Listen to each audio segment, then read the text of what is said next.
Fun one. We got Corp, who did actually suffer a loss yesterday. They did. On the other hand, though, Oplon, they have 2 wins on the board. They've been keeping it going here. What do we got here? 3 mid-bans from KC. They know it's all about paying. Yeah, they do. So they're like, all right, fine, forget it. I wrote in the notes, too, where it's like, all right, ban the Ari, bang the LeBlanc. Clearly, they remember Nice very vividly, even though they weren't the ones playing against them. So they're like, yeah, get this fire out of here. I don't want to see none of it paying. What else you got, huh? Yeah, what else can you bring to the table here for us? And this is a little interesting. They're bringing the Zeri back. I personally didn't think that Reckless had a good performance on it yesterday, but we'll see if he maybe can do something a little bit more against an Oplon team that I think you can punish. I mean, we know that they have a great early game when they're able to bring it, so we'll see what happens. Tristana Nautilus, that's a kill lane. You know what? I like this a lot because we talk about it a lot, and we've seen how Zeri is very weak early. So even though Aphelios is available here, Oplon are opting for the Tristana. Like you said, kill lane, especially with the Nautilus. They're looking level 2, full send. We're winning this 2v2, and if you set the Zeri behind so she doesn't get that level 2 power spike in time, look, we don't see Tristana a lot because she's more single target focused, but Fed Tristana still to this day will win games, especially with how good lethal tempo is on her. Yeah, lethal tempo so good. You get all those levels into, the range becomes pretty ridiculous when you get all the stacks in. But it will be met with another aggressor here, someone that can engage for KC. We got a Leona that's coming into play here for us. That's paired with the Xinjiao. This is a specialty for 113. I'm sure he's very happy about the pick.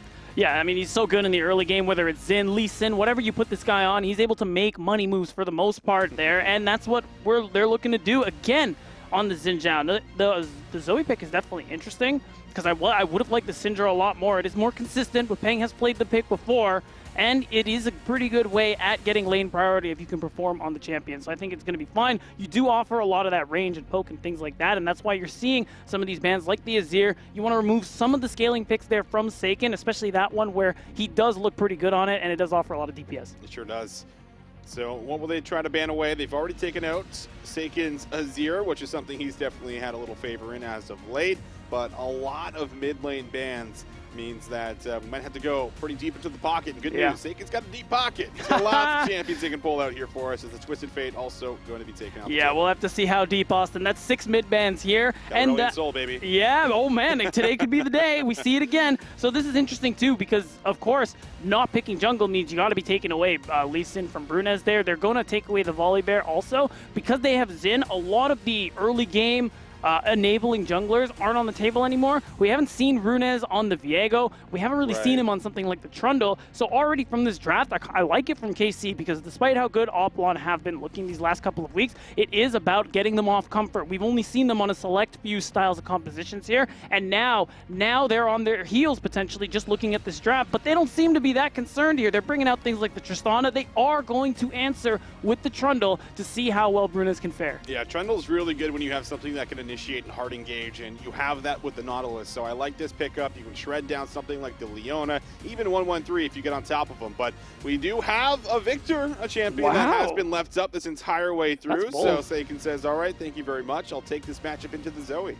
Well, I talked about how much I think scaling picks are a little dangerous right now.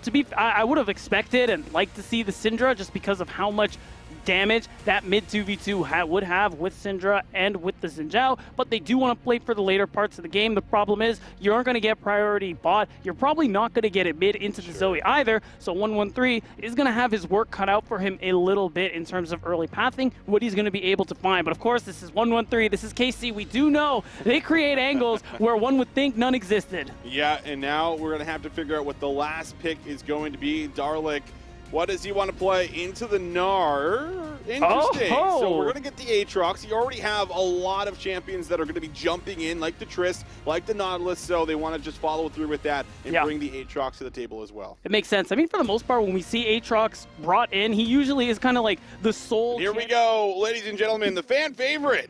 Funny enough, you could say it for either one of these teams. True. Team Oplon, as we go into it. A lot of teams, a lot of players, I guess, rather, kind of looking at this Team Oplon squad as a team that wasn't really, you know, a contention in the very first little bit. But as of late, they've now actually been able to play spoiler. They have looked a lot better. They've gotten some wins on the board, and they have a shot at being able to get their third up against a KC that's had an incredible middle half of the split. But as of late, they have shown some weaknesses. Just a little bit. And I mean, just to bring it back to Oplon, we've gotten to chat with the coaches this week and how things have been a lot better for them lately. Not just, of course, we could see it in the record, but in the team environment. Like Ravi said on the desk at the start of the day, Z-Core, he's been a big positive voice for the team, a big voice in the team overall. And now that he's integrated well, started playing better towards their style where they want to play for mid, play for Peng. Well, you see it from 0-15 to 2-15. And I think this team is starting to look a lot more competent. And of course, no playoff dreams exist for them here in spring, but this bodes so very well for summer. That's right. It's about thinking about what's going to happen here in the future. And, you know, getting some wins on the board right near the end of the season, I think sets you up really well for a bit of a refresher. We know there's about a 2-month break, so you have a lot of time to reset, decompress, figure out what's going to happen. But before you do that, you might as well see if you can grab a win off of one of the favorite teams here in the LFL. But Hook is going to land in the bot side. Hontera will eat a bit of damage. Still should be fine from any kind of a threat, but it is the battle for who gets level 2 first. Right, you already know Hontera and Reckless realize this as well. So they get level 2'd and then jumped on. That could already be the end of the lane here, but it's looking like Reckless and Hontera will actually get it first. So that's already the first big hurdle dealt with here for K-Corp's bot lane. Speaking of hurdles, the second one is making his way down as Brunez, as soon as this Gromp is done, he should be level 3, and we could very well see him immediately move their way in. That's why you see that ward already in the bottom brush, prepped there by Hontera to anticipate this dive, or this play. Yeah, there's another hook. This one onto Reckless. That's the jump. He looking for behind? a 2v2 kill. And they're going to get it, but will there be a trade back? Nope. No, there will not. And that is the power of Tristana Nautilus. Couldn't have played it any better as well. Well done, Oplon.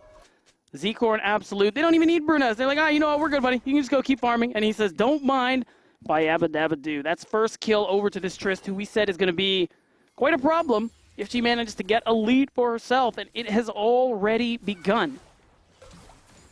Summoner's not going to be here in the bot side except for Absolute, but we'll see it one more time. The hook just gets him as he tries to EOA. And you can see it. He jumps right on him. It is crucial, though, that Reckless does dodge the rocket jump there. Would have done the extra damage, would have had him drop sooner, but ultimately it didn't end up mattering. The outplay was not there. That means Absolute already has an angle to get out of lane, and this is what we were talking about. Playing for mid, Absolute immediately, even as soon as he hits level 2, not even level 3, Austin. He's out of lane. He's looking with Brunez saying, what do we got going on here? Mid laner stepped up too far? I don't think so. And you still have flash on Absolute, meaning that you can come and look for another play here. Yes, and I sir. think that means that 113 realizes, all right, I'm going to go do my Krugs. I'm going to hover near the bot lane just in case something does break out again. The wave is also in a good spot, so it does set up for a potential gank, but there is a ward in that tri-brush, meaning that it will spot him out, of course, and you could look for Brunez to get a reset off, maybe get some tempo here in his favor, but it's all about what 113 is going to try and do, and it looks like he will try to make a move, but you'll have to use the sweeper, and that, of course, will give them the insight that, hey, the jungler's bot side. Right, and you got to play real careful. That ward by Brunez's red buff very likely spotted him out, and even if it didn't, you can kind of surmise Brunez is on that top side of the map, going for the Raptors respawn, and that means Z-Core and Absolute to play very carefully. In this mid matchup, talked about how important it is to secure push in the mid lane, especially early on with junglers like Trundle, like Xin Zhao. That's why you see these health trades coming through between Peng and Seiken. Seiken, a mid laner who we had a lot of hype for going into the split, and honestly, I think all split long, he's been playing pretty good. And in this matchup, he's going to need to do it again if KC want their best chance at top 2.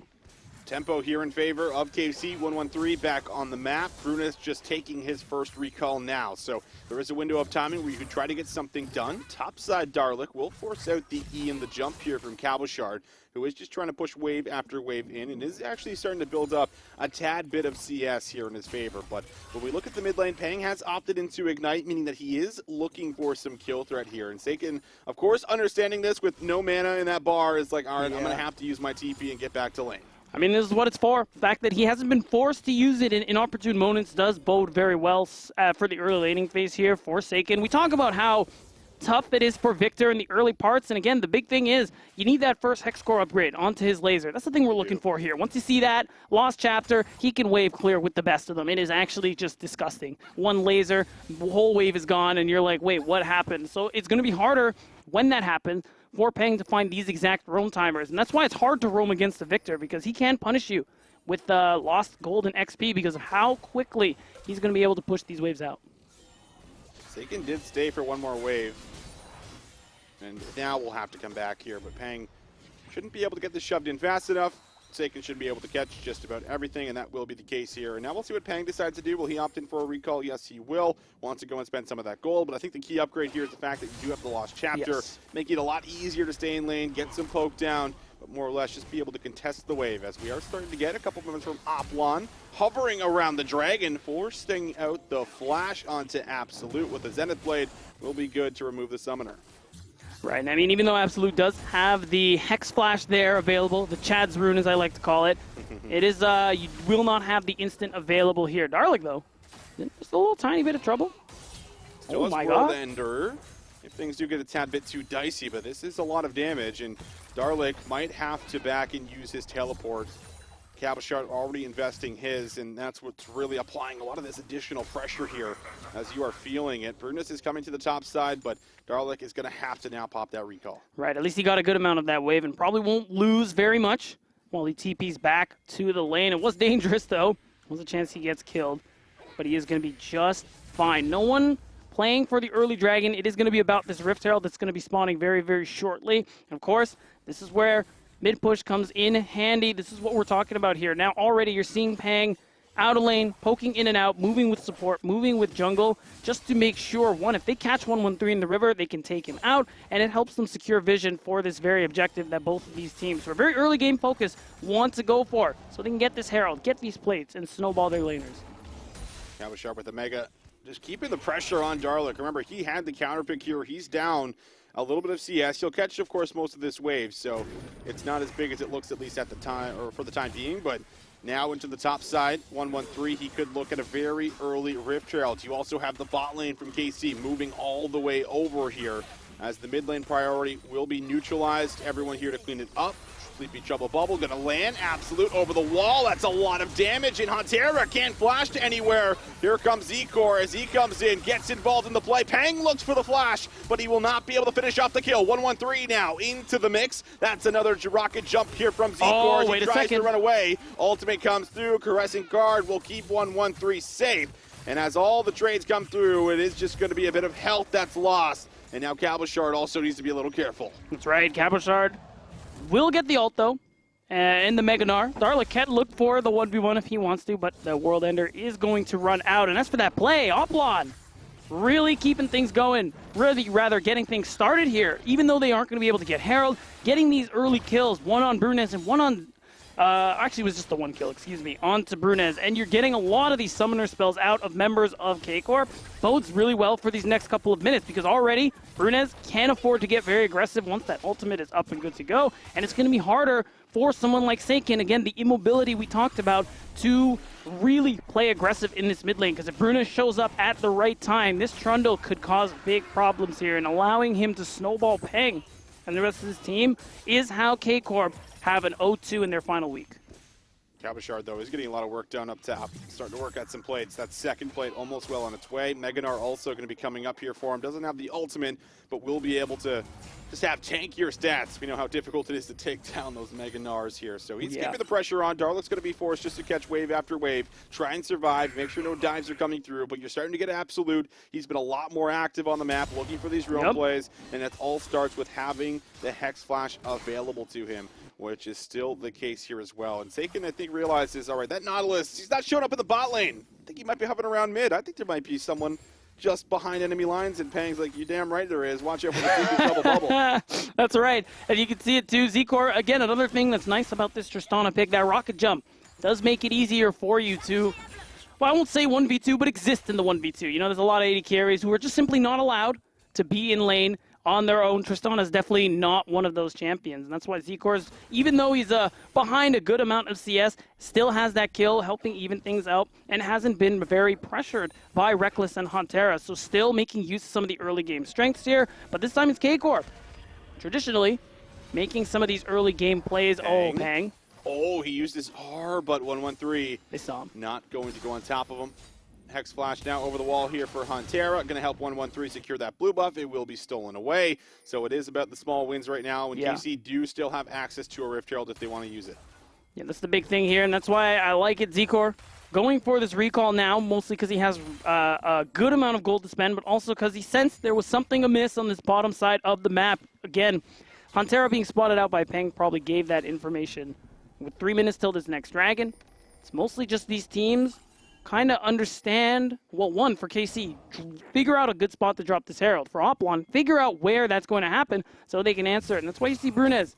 He's hovering around. He's skulking. As soon as he sees 113, he's thinking, okay. That's a hook. 113, caressing guard has to be used. Is Pillar. dealing some damage back, though. Absolute has to flash, and 113 will lose his life. But can KC find one? No flash for Brunez. they got him. Zenith Blade will land. Hook follows up, but Huntera will not be under threat as it's Peng and Absolute that have to retreat in that last tick. Almost finds the kill. Close. 1 for 1 there coming from both sides. Still, the thing, I think the saving grace is that Huntera is the one who picks up that kill onto Brunez. So that means that it isn't as valuable, even though you do keep Brunez off the map. But taking out 113, you'll look at the timer on that Eye of the Herald. You are buying time for yourselves, because not only does Peng get a kill on the Zoe, you are now forcing 113 to have to drop that Herald sooner than later. One more answer from Brunez means they're probably not going to be able to get a turret out of that one. Their only chance of that is top lane. Cabochard has been pelting at this turret, has it almost down to the point where one charge from Shelly will take it down. It's really all 113 can hope for now. And the Hall Breaker, once it's completed, you Yeah. get so much work done. Towers just melt in front of your eyes. Darlic will also melt too if he does not be careful. The poke definitely adds up when you're in the mini form, but will be a Scuttle Crab here, secured for some early vision. It will be an Infernal for the second Dragon of the game, but top side, we're looking for a dive. World Ender comes out, 113 goes in. Cabochard juggles a lot of the damage, but he got him! Darlic will find the Qs, and it's a 1v2 outplay. What a play here from Darlic. Darlic so badly wants to be on the next Ravishing Report, so he got another outplay for the clip. Insane 1v2, and what does that mean, Austin? Shelly is going to time out while 113 is on the gray screen. So that objective they worked so hard to get will get absolutely zero value, and everything is coming up Oplon in this early game. It sure is. We're used to saying everything's coming up KC's way Right? for the early game, but Oplon, they are playing well. They are still down slightly in gold despite all the kills coming over. That's mainly equalized because of the top lane tower plates that have went in the pocket of Cabochard, but now the Gore Drinker is picked up for Darlic. He's a lot more lethal. He's actually, I think, a tad bit ahead in XP. Level 11 just came through for Cabo, and this wave's going to be picked up here for Darlic, but it might be another plate going over. It is. Cabochard still able to pocket quite a bit of gold off the tower. Right now, things aren't all doom and gloom for KC, even though we know they usually thrive in the early game, and when they can't, that is where things fall apart. If we look at the draft, it says late game. Zeri, Victor, you're okay being in this spot, and it's perfectly timed just to look at the gold differences here. Really, Cabochard is ahead. You can see Huntera is ahead because of the kill picked up, and of course Reckless because of the farm lead we've been seeing. And as a result, K-Corp are in an okay spot, technically. They still have a lot of teamfight damage coming through later in the game when we think about things like this Victor, like this Zeri, once they get to that 2-item mark. So Oplon, they have to keep the pressure on if they want to be able to snowball this into a win here. Dragon stacking is one.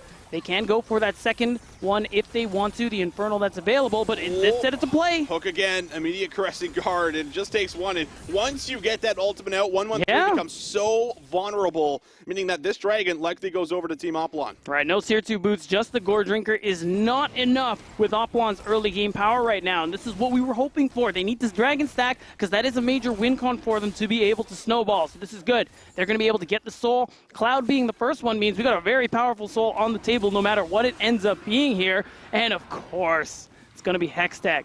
Strongest soul in the game now that Oplon are playing for. And KC, this is where you start sweating. 5 minutes, that next Dragon, it has to be yours, otherwise you put yourself in a very difficult position. Yeah, the good news is that they are going to be able to get the Rift Herald in trade here. I don't think there'll be any kind of a contest, but you will lose the bot lane tower, so basically a lot of trading happening on the map. But will there be a kill in the mid lane? Peng has to flash away from that Zenith Blade. Will be some damage onto the Tier 1. It will get it down to just under 50% HP. Meanwhile, 113 is getting a lot of work done, and that will be the trade of the Dragon here as the second Rift Herald will be secured. Right, and they'll probably use that one to break open the mid lane turret, excuse me. Use that to be able to push that mid lane a little further, allow them to be able to get better control of the river, because so far it's been all Oplon.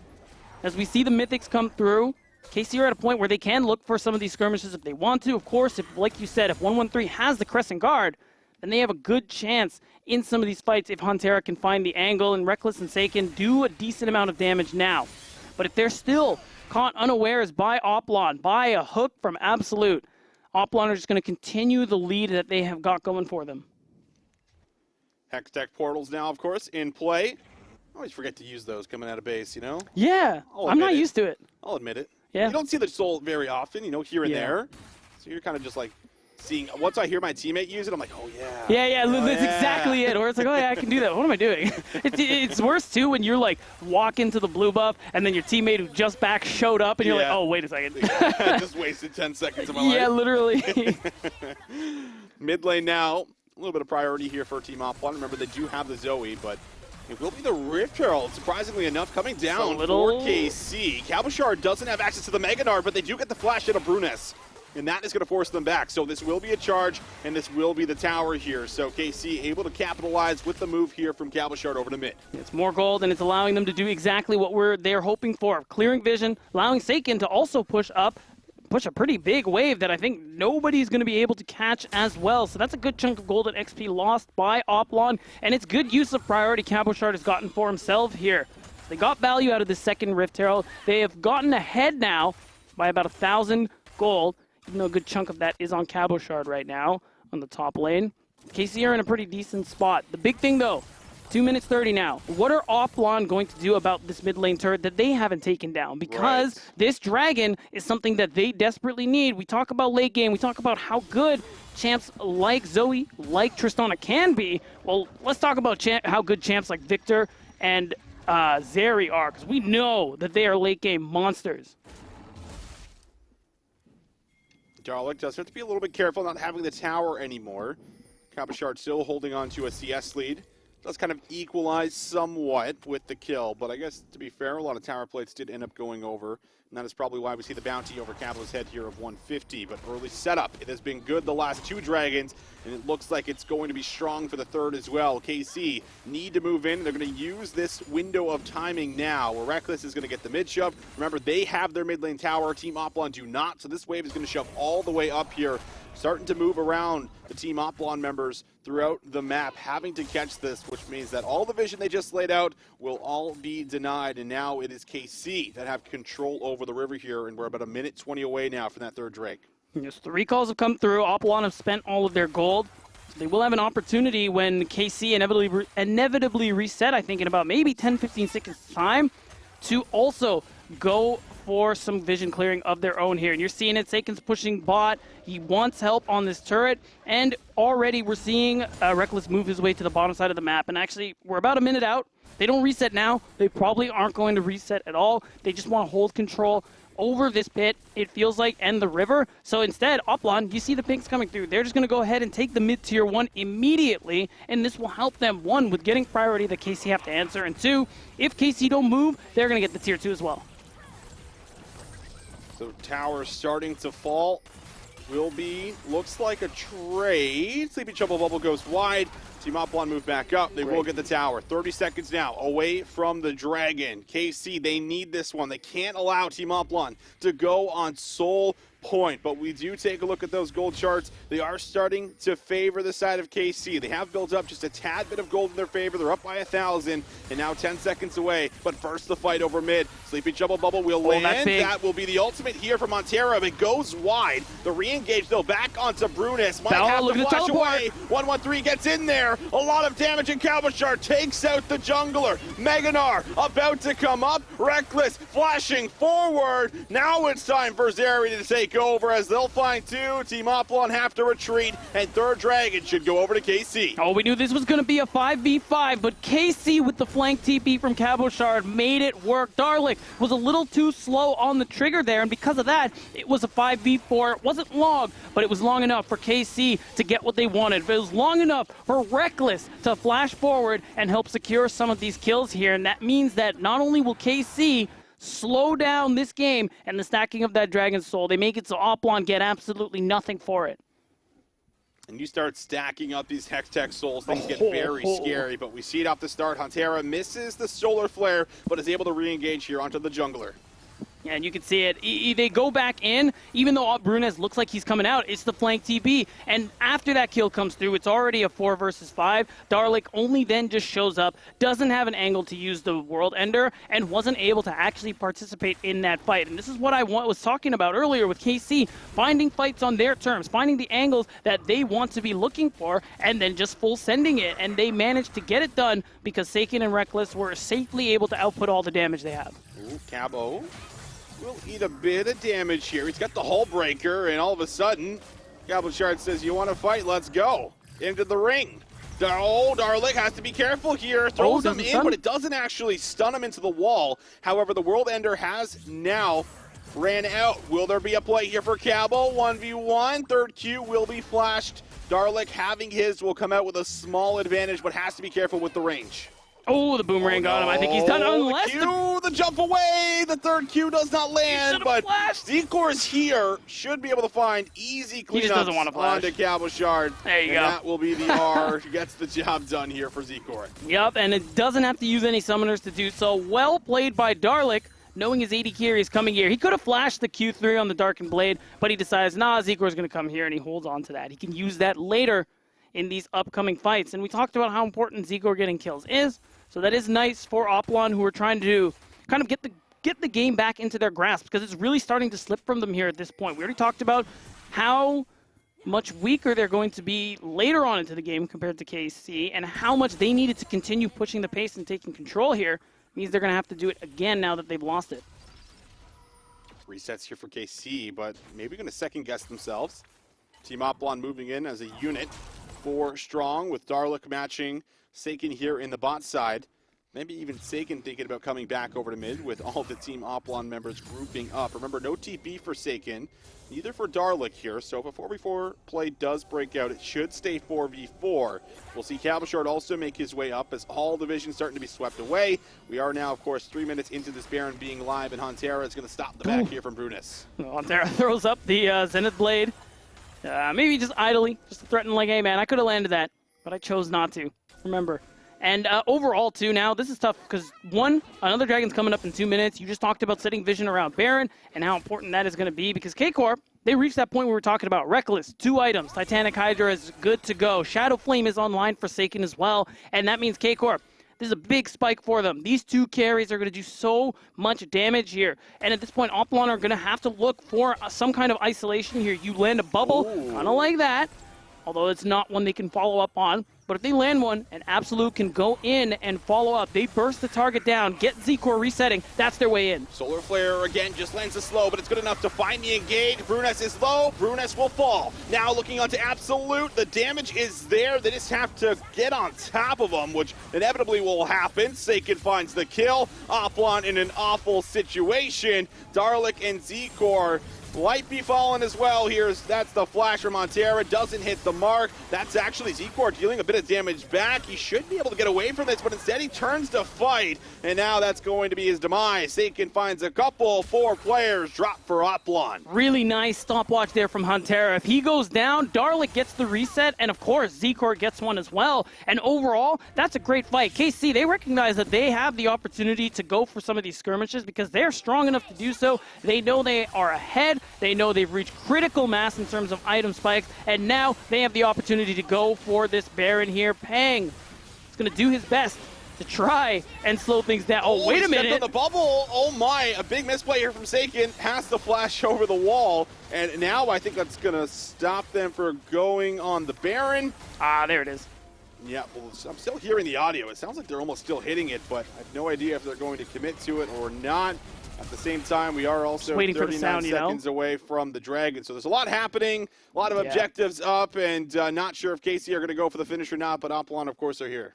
Yeah, Seiken had to flash over the wall from what I saw, so he's mostly fine. I think they're in a position where they're pretty happy to kind of force Oplon to try and do something about the Baron take that's going on here. So I'm expecting KC to probably finish it. They have the damage to do so. They haven't committed any of their ultimates, if I'm remembering correctly, so they're in a good spot in terms of being able to, well, just fight it out. just find it out here. I think we're ready to go back in. Get an update on what happened. Not 100% sure. Well, looks like we're right into a fight. The Baron's still alive. Cabochard's been able to find two. Oplon looks fairly low. Here comes Reckless from the side. He is online. He's ready to go. Able to find kill number 3 onto Team Oplon. No kills have came back, but it's the Hextech portal that they're looking to try to retreat to. One player gets out. Zcor holds on to his life. He's on a ward, though, and will have to back all the way up. I was going to say, Zcor, buddy, maybe that's not the one. Reckless is also looking to see if he can catch him out, but still very positive coming through from KC. Brunez only just coming up in about 3 seconds. Cabochard thinking, okay, my team's got this. I'm going to teleport bot, get the absolute most we can get out of these spawn timers from Oplon, and just pick up that much more gold in the side lane. And because that bot wave is pushed, because Brunez is only just now getting on the map, KC have time to reset to pick up their second Hextech Drake. And we'll see the replay here of it one more time where everything kicked off. It was actually Oplon that opted in for the Baron start. Well, there it is. They know they had to do something and try to force the play, but the damage just isn't there. They get bursted down too quickly. And even though you see some of the CC come through, even though you see Darlick doing his damnedest to keep the team alive in this fight, they just didn't have enough juice, Austin, and the rest of the team showing up in a couple seconds' time, as you can see on the minimap, means it was easy for KC to finish. Yeah, it was. Reckless here, able to really pop off on the Zeri, looking much better on it today. 3-1-5, 4-0-5 here for Forsaken. The carries, I mean, they have everything they want. 3 items now coming through. Oplon feels like they're hanging on by a thread here when it comes down to these team fights. So much team fight power. Absolute has been great for setting up a lot of them, but you're going to have to find some key targets and just obliterate them immediately here if you're going to win a fight. Oh, and it's going to be tough because KC looking to do the same, and they have so much more damage than you. If you are Oplon right now, you have to commit to wave clear. It's all you can really hope for, and that's why you see Pang pushing the top lane in as far as he can, so that's one less lane KC can affect. But ultimately, mid and bot suits them just fine, Austin. You can see this mid-tier 2, the second last one on the map is about to go down, and this bot wave is still threatening the turret here. That's a lot of damage. 1-1-3 gets chunked out. I think he was sleeping also. I think got hit by the bubble, yeah. Yeah, I think he definitely went to sleep there with Sleepy Trouble Bubble. So he's in a bit of trouble, no pun intended, but we'll have to see. I actually didn't mean to do that. But those are the best ones. But I don't think Pang's going to get there for any kind of a follow-up. So we'll see what takes place. The sieging, I think, continuing here for KC. That will be the case. Look at his health. And 1-1-3 is very low. So maybe a sleep, or maybe a Paddle Star did come through right after there for some damage. But it looks like KC is still feeling strong enough to come in here 4v5.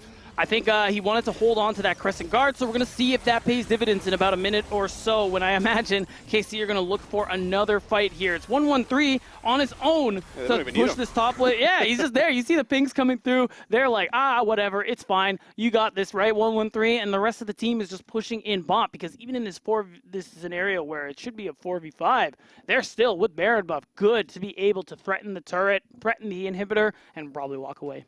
Well, apologize about the technical difficulties. I promise you, B-Town and I want to watch this as much as you guys do, but I don't think it is watchable at the moment, as KC, of course, are in the base. They're looking for the end, and Oplon's just trying to hang on here, and it looks like they have now lost 3 of their members, and well, all of a sudden, boom, look at this. KC, they're looking for the end. They should be able to do it. It's just Zcor alive. 8 seconds on Absolute. They're even looking for some kills. 1-1-3, though, is actually biting off more than he can chew. It does get very low. Zcor has to jump away. But KC, they'll be good to take down the Nexus. There'll be no upset here from Team Oplon and their